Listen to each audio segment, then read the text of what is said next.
Good morning student, मैं we Shravani कुमारी आज semester 3 EC2 paper India's foreign policy के आज भारत चीन संबंध पर चर्चा करूंगी। जैसा कि हम जानते हैं कि भारत और चीन दोनों ही देश एशिया महाद्वीप का एक हिस्सा है तथा चीन पूर्वी एशिया का तथा भारत दक्षिण एशिया का एक भाग है। दोनों ही देश रिश्ते के सर्वाधिक जनसंख्या वाला विश्व के सर्वाधिक जनसंख्या वाले विकासशील देश है और एशिया की महाशक्ति भी कहे जाते हैं।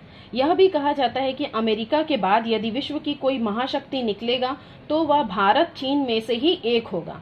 इसलिए दोनों देशों के मध्य संबंधों में भी विश्व की कड़ी नजर रहती है। ये दोनों देशों का विश्व व्यापार पर भी अच्छा खासा प्रभाव है। तो आज हम बात करेंगे भारत और चीन संबंध के सांस्कृतिक एवं धार्मिक संबंध, उनके राजनीतिक और सीमा संबंधी विवाद, उसके आर्थिक संबंध और शैक्षणिक संबंध। यानी भारत और चीन संबंध को 4 भागों में बांटा गया, जिसमें सांस्कृतिक एवं धार्मिक संबंध पहला है, दूसरा राजनीतिक एवं सीमा संबंधी विवाद है, तीसरा आर्थिक संबंध और चौथा शैक्षणिक संबंध है। तो आइए सबसे पहले हम बात करेंगे भारत चीन संबंध के सांस्कृतिक एवं धार्मिक संबंध के बारे में। लगभग 2000 साल पहले बौद्ध धर्म इंडिया से ही चीन में आया और आज भी लगभग 80 से 90% जनसंख्या चीन की बौद्ध धर्म को मानती है, जैसा कि मैंने पहले पॉइंट में लिखा हुआ है। मैं जितने भी आप लोगों को व्याख्या करूंगी उस सबका संक्षेप में मैं यहाँ पर मैं पॉइंट वाइज लिख चुकी हूँ, जो कि आप लोग इसको पढ़ सकते हैं और मैं इसके बारे में व्याख्या आप लोग को लाइन बाय लाइन करते जाऊंगी। तो सबसे पहले जो है कि लगभग 2000 साल पहले बौद्ध धर्म इंडिया से ही चीन में गया था और आज भी लगभग 80 से 90% जो जनसंख्या है चीन की बौद्ध धर्म को मानती है। उसके बाद दूसरी है कि पहली, दूसरी, तीसरी शताब्दी के दौरान कई बौद्ध तीर्थ यात्रियों तथा विद्वानों ने ऐतिहासिक सिल्क रूट यानी कि रेशम के मार्ग द्वारा चीन की यात्रा की थी और रेशम मार्ग से ही उन दिनों व्यापार होता था और इस मार्ग से ही एशिया, यूरोप, अफ्रीका महाद्वीप आपस में जितने सारे सब देश हैं ये आपस में जुड़े हुए थे, जितने सारे महाद्वीप हैं। और भारत से बौद्ध धर्म का विस्तार भी इसी मार्ग से ही हुआ था, जिसमें पहला प्रमुख भारतीय यात्री थे कश्यप मतंग, दूसरे थे धर्मरत्न और तीसरे थे बौद्धि धर्म। और चीनी यात्री हेनसांग तथा फाहियान। हेनसांग ने भी 18 साल काशी में रहकर बौद्ध धर्म की शिक्षा ली थी और फाहियान ने भी भारत आकर ही बौद्ध धर्म की शिक्षा ली और उसके बाद चीन जाकर के वहां पर में बौद्ध धर्म का विस्तार किया।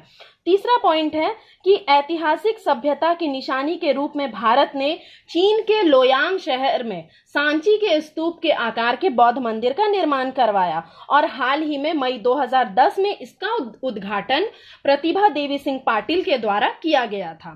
चौथा पॉइंट है चीनी यात्री हेनसांग की याद में भारत में नालंदा में 2007 में हेनसांग म्यूजियम खोला गया। चौथा है 2008 में भारत और चीन ने एक दूसरे की संस्कृति का सम्मान करते हुए एक जॉइंट स्टाम्प भी जारी किया था, जो 2008 में जारी किया गया। चीन की कई यूनिवर्सिटी ने हिंदी के ज्ञान के लिए वहां पर अपने कॉलेजों में बहुत सारे केंद्र भी बनवा रखे हैं जिसमें हिंदी की शिक्षा दी जाती है। उसके बाद पॉइंट आता है 1960 से 1970 के दशक में चीन में भारतीय फिल्में काफी पॉपुलर थी, जिसका उदाहरण है 2016 की जो दंगल की फिल्म थी, वो एक भारतीय फिल्म थी जिसने चीन में सबसे ज्यादा कमाई की। मात्र 2 महीने में $154 मिलियन की कमाई उसने की थी।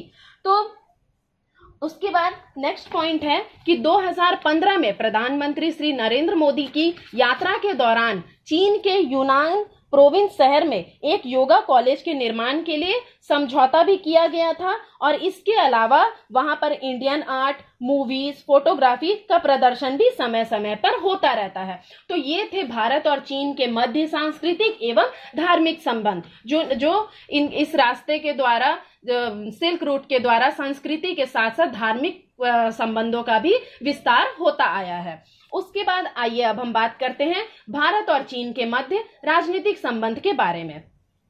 1947 में भारत आजाद होकर लोकतांत्रिक देश बना और चीन 1949 में आजाद होकर साम्राज्यवादी देश बना। 1950 में भारत और चीन के राजनीतिक संबंधों की शुरुआत हुई थी। उसके बाद है 1954 में प्रधानमंत्री नेहरू जी ने चीन की यात्रा की थी और उसी समय पंचशील समझौता हुआ था, जिसमें 5 बातों का जिक्र किया गया था, जिसमें पहली थी कि दोनों देश एक दूसरे के अंदरूनी मामलों में दखल अंदाजी नहीं करेंगे। दूसरा है एक दूसरे पर आक्रमण नहीं करेंगे। तीसरा है एक दूसरे की अखंडता व संप्रभुता का सम्मान करेंगे। और चौथा है दोनों एक दूसरे को परस्पर सहयोग देंगे। उसके बाद तीसरा पॉइंट है 1957 में भारत के कुछ हिस्सों को चीन अपना बताकर मैप में उसे दिखाता है, जिसके कारण भारत के साथ उसके कुछ रिश्तों में कुछ खराबी आ गई थी। उसके बाद है चौथा पॉइंट 1959 में चीन तिब्बत पर अपना कब्जा कर लेता है और चीन के धर्मगुरु दलाई लामा और तिब्बती लोग जो है भारत में आ जाते हैं और भारत अपनी मानवता को दिखाते हुए उन्हें अपनी शरण में ले लेता है, जिससे चीन भारत के ऊपर बौखला जाता है। उसके बाद है नेक्स्ट कि भारत के लद्दाख का एक हिस्सा अक्साई चीन में सड़क निर्माण का कार्य शुरू कर देता है।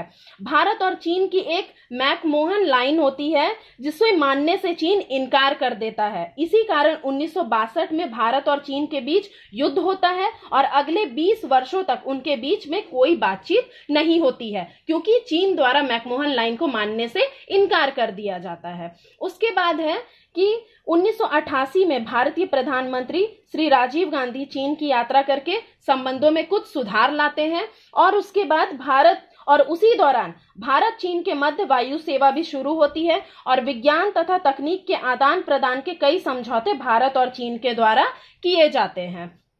और उसके बाद आता है कि 1993 में पीवी नरसिम्हा राव, जो भारत के प्रधानमंत्री 1993 में वे थे, चीन का दौरा करते हैं तथा कई समझौते जैसे लाइन ऑफ एक्चुअल कंट्रोल तथा एक एग्रीमेंट पर भी हस्ताक्षर हुआ, जिसका नाम था agreement of peace and tranquillity, जिसका मतलब था सीमा के दोनों तरफ शांति बनाए रखना। मतलब 1993 में पीवी नरसिम्हा राव चीन का दौरा करते हैं, जिसमें वहां पर में वे एक समझौते पर हस्ताक्षर करते हैं, जिसका मतलब था कि सीमा के दोनों तरफ शांति को बनाए रखना है। उसके बाद है भारत पाकिस्तान सीमा रेखा। भारत और पाकिस्तान की जो सीमा रेखा है उसे नियंत्रण रेखा कहा जाता है और भारत और चीन की जो सीमा रेखा है उसे वास्तविक नियंत्रण रेखा कहा जाता है। यह जो सीमा है भारत के लद्दाख, कश्मीर, उत्तराखंड, हिमाचल, सिक्किम और अरुणाचल प्रदेश से होकर गुजरती है। भारत और चीन की जो सीमा है वो लगभग 4057 किलोमीटर है। पूर्व में वास्तविक सीमा रेखा को ही मैकमोहन रेखा के नाम से जाना जाता था। उसके बाद है कि 2003 में अटल बिहारी वाजपेयी जो थे वे चीन का दौरा कर रहे थे, मतलब यात्रा कर रहे थे, और भारत का सिक्किम राज्य को चीन क्या करता है, मान्यता देता है और भारत द्वारा तिब्बत को चीन का हिस्सा माना जाता है। दोनों इस पर सहमति जताते हैं। और उसके बाद है 2005 में चीनी नेता जो थे वेन जियाबाओ भारत की यात्रा करते हैं तथा भारत चीन सीमा वार्ता की पहल भी प्रारंभ होती है और साथ ही साथ नार्थुला दर्रा जो तिब्बत और सिक्किम को जोड़ने वाला है व्यापार के लिए वह भी खोला जाता है। यानी भारत और चीन के मध्य जो है मधुर संबंध स्थापित हो जाते हैं। उसके बाद आता है डोकलाम विवाद, जो भारत और चीन के मध्य 2017 में हुआ था।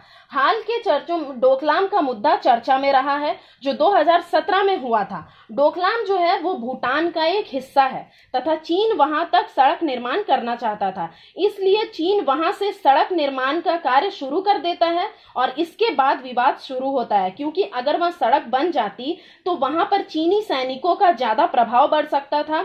वह एरिया ऐसा था जो भारत के 7 राज्यों को जोड़ता है, वो भी भारत से छूट जाने का भारत को खतरा था। इसलिए भारतीय फौजियों ने वहां जाकर चीन को रोका और वहां से जो डोकलाम विवाद जो है शुरू हो गया, जो भारत और चीन के मध्य शुरू हुआ 2017 में।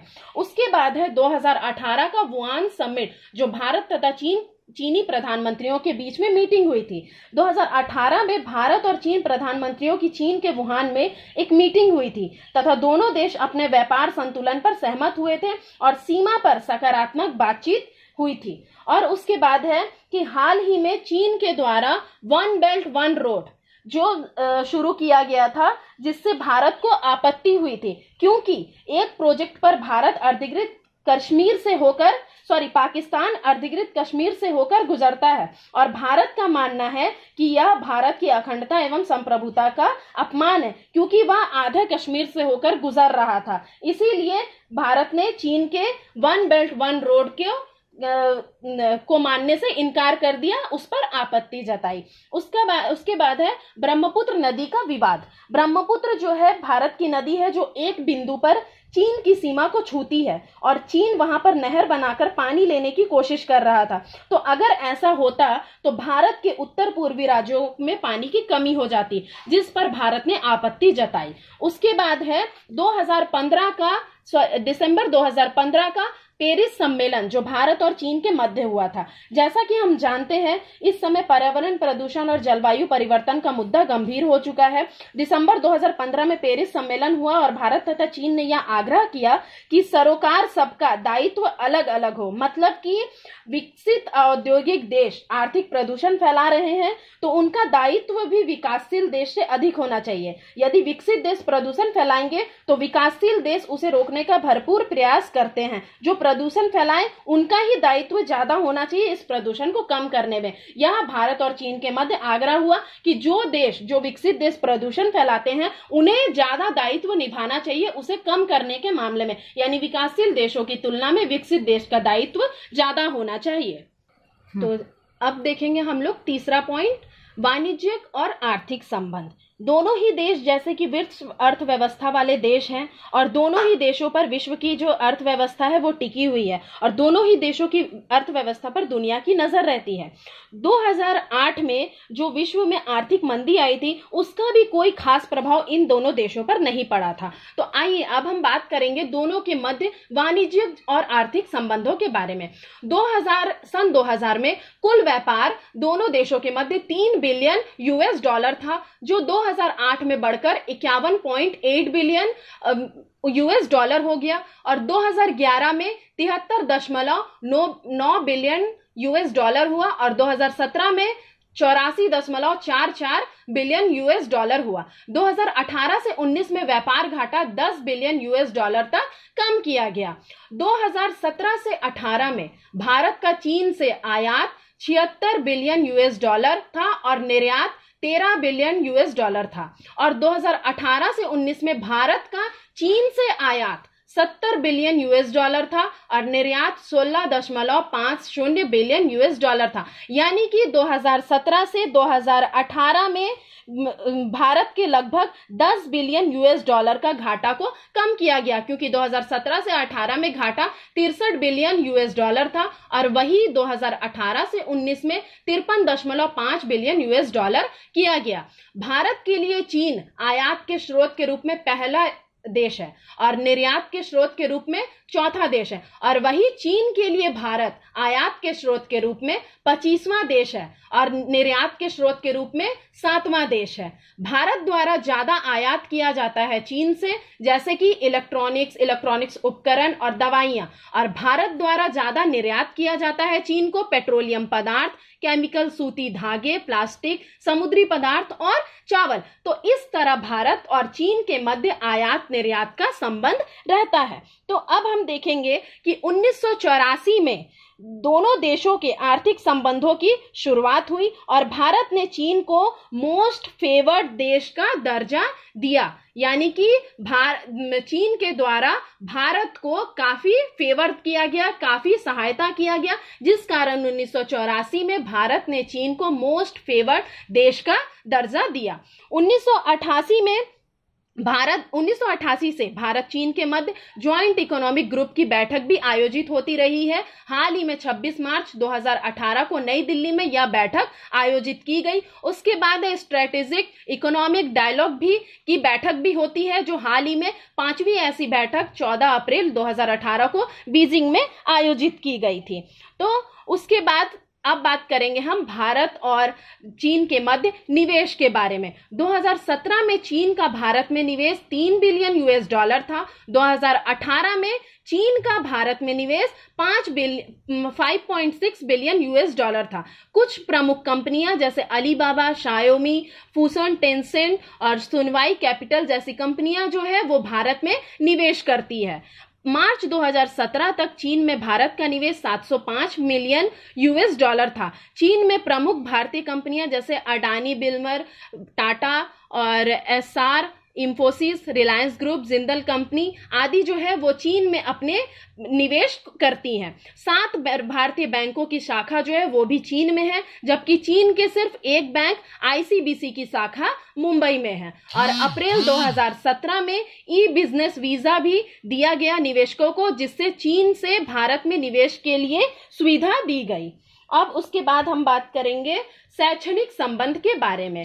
2006 में भारत चीन के मध्य ईईपी पर समझौता हुआ। ईईपी का फुल फॉर्म है एजुकेशनल एक्सचेंज प्रोग्राम। जैसा कि मैंने बताया, दोनों ही देश बहुत बड़े देश हैं और दोनों ही देश एक दूसरे के लिए काफी महत्वपूर्ण है और दोनों ही देश जो है काफी एक दूसरे की अर्थव्यवस्था में मदद करते हैं। तो यह जो ईईपी स्कॉलर है वो इंडिया में आईसीसीआर के द्वारा दिया जाता है, जिसका फुल फॉर्म है Indian council for culture relation. यही ईईपी पुनः 15 मई 2015 को वापस से साइन किया गया, जिसमें 25-25 छात्रों को, दोनों देशों के 25-25 छात्रों को स्कॉलरशिप दी जाती है। और यही ईईपी को 15 मई 2015 को पुनः हस्ताक्षर किया गया था।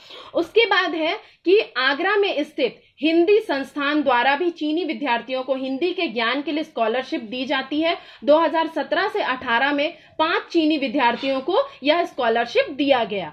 2016 से 17 में चीन में 18,171 भारतीय विद्यार्थी पढ़ रहे हैं और वर्तमान में 35,500 भारतीय लोग चाइना में रह रहे हैं, जिसमें 18,000 के ऊपर लोग विद्यार्थी हैं। तो संक्षेप में हम ये देखते हैं कि दोनों ही देश जो है बहुत बड़े अर्थव्यवस्था वाले देश हैं और दोनों ही देशों का अर्थव्यवस्था पर बहुत ही महत्व है, यानी विश्व अर्थव्यवस्था पर बहुत ही महत्व है। तो इसलिए दोनों देशों की भलाई इसी में है कि वे अपने आपसी मतभेदों को, सीमा विवादों को दरकिनार करते हुए आपसी सहयोग बनाए रखें तथा अच्छे संबंध कायम रखें। तो जैसा अब मैंने आप लोगों को बताया कि भारत और चीन के मध्य वाणिज्यिक आर्थिक संबंध, शैक्षणिक संबंध, राजनीतिक संबंध तथा सांस्कृतिक एवं धार्मिक संबंध जो कभी कभी ये इन दोनों देशों के रिश्तों को खराब भी करती है और कभी कभी इन दोनों देशों के रिश्तों को कुछ मायने पर ज्यादा फायदा भी देती है या ज्यादा महत्वशील भी